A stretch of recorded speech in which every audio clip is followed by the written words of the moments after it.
بسم اللہ الرحمن الرحیم اللہم صلی وسلم وبارک علی سیدنا و مولانا و حبیبنا محمد نبی الامی و آلہ و صحابہ وبارک وسلم۔ حضرت ابو ہریرہ رضی اللہ تعالیٰ عنہ کہتے ہیں کہ ایک مرتبہ دن کو یا رات کو حضور اقدس صلی اللہ علیہ وآلہ وسلم گھر سے نکلے اور اچانک حضرت ابو بکر صدیق رضی اللہ تعالیٰ عنہ، حضرت عمر فاروق رضی اللہ تعالیٰ عنہ تو آپ کو مل گئے۔ آپ صلی اللہ علیہ وآلہ وسلم نے دریافت کیا، تم کو اس وقت کس چیز نے گھر سے باہر نکالا ہے؟ تو انہوں نے عرض کیا، یا رسول اللہ صلی اللہ علیہ وآلہ وسلم، بھوک نے۔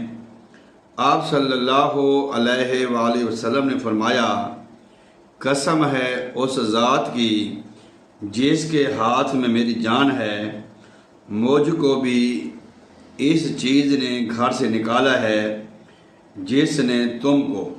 چلو دونوں آپ وسلم کے ساتھ ہو لیے۔ آپ صلی اللہ علیہ وآلہ وسلم ان دو صحابہ کے ساتھ ایک انصاری کے گھر پہنچے، اور وہ اس وقت گھر میں موجود نہ تھا۔ اس کی بیوی نے آپ صلی اللہ علیہ وآلہ وسلم کو دیکھ کر مرحبا اہلاً وسہلاً کہا۔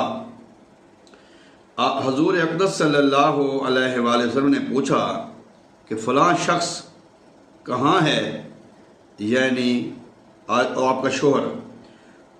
اس نے عرض کیا، وہ ہمارے لیے میٹھا پانی لینے گیا ہے۔ اتنے میں وہ انصاری صحابی بھی تشریف لے کے آ گئے، اور رسول اللہ صلی اللہ علیہ وسلم آپ دونوں ساتھیوں کو دیکھ کر خدا کا شکر ہے کہ آج ہمارے گھر میں اس کائنات کے عظیم ترین مہمان تشریف فرما ہیں، اور آج مجھ سے زیادہ کوئی خوش نصیب نہیں ہے۔ راوی کا بیان ہے، پھر وہ شخص اپنے مہمانوں کو باغ میں لے گیا، کھجوروں کا ایک گوشہ پیش کیا جس میں نیم پختہ اور تازہ اور خشک کھجوریں تھیں، اور عرض کیا، اس میں سے تناول فرمائیے۔ پھر چھوڑی لی بکری کو ذبح کرنے کا ارادہ کیا۔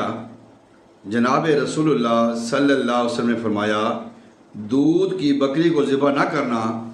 چنانچہ اس نے مہمانوں کے لیے بکری ذبح کی۔ مختصر یہ کہ حضور اقدس صلی اللہ علیہ وآلہ وسلم نے یہ سب کچھ کھانے کے بعد، تناول فرمانے کے بعد فرمایا، قسم ہے اس ذات کی جس کے قبضہ میں میری جان ہے، قیامت کے دن تم سے ان نعمتوں کی بابت بھی پوچھا جائے گا، بھوک نے تم کو تمہارے گھروں سے نکالا، گھر واپس نہ ہوئے تھے، اللہ تبارک و تعالیٰ نے یہ نعمتیں عطا فرمائیں۔ یہ مسلم شریف مشکوٰۃ شریف کی حدیث ہے، جلد دوم صفحہ 139۔ دیکھیں، صحابہ کرام کی جو زندگیاں ہیں، جو آپ کی حیات مبارکہ ہے، وہ ہمارے لیے بہترین نمونہ ہے۔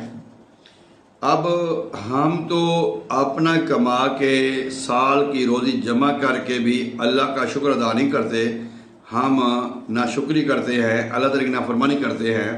لیکن فرمان مصطفیٰ صلی اللہ علیہ وسلم ہے کہ آپ کے گھر میں کچھ نہیں تھا، آپ گھر سے بھوک کی حالت میں نکلے، اور آپ کو راستے میں صحابی کی دعوت کھائی، پھر پیٹ بھر کر آپ واپس گھر آئے، تو اس کے بارے میں بھی آپ سے اللہ تعالیٰ پوچھے گا یہ نعمتوں کے بارے میں۔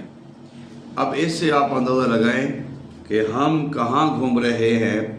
ہمیں چاہیے کہ ہم لمحہ بلمحہ ہر سانس کے ساتھ اپنے رب کی نعمتوں کا شکر ادا کریں، اللہ کا ذکر کریں، اللہ کے محبوب کا ذکر کریں، اور قرآن پاک پڑھیں، اللہ کی فرمانبرداری کریں۔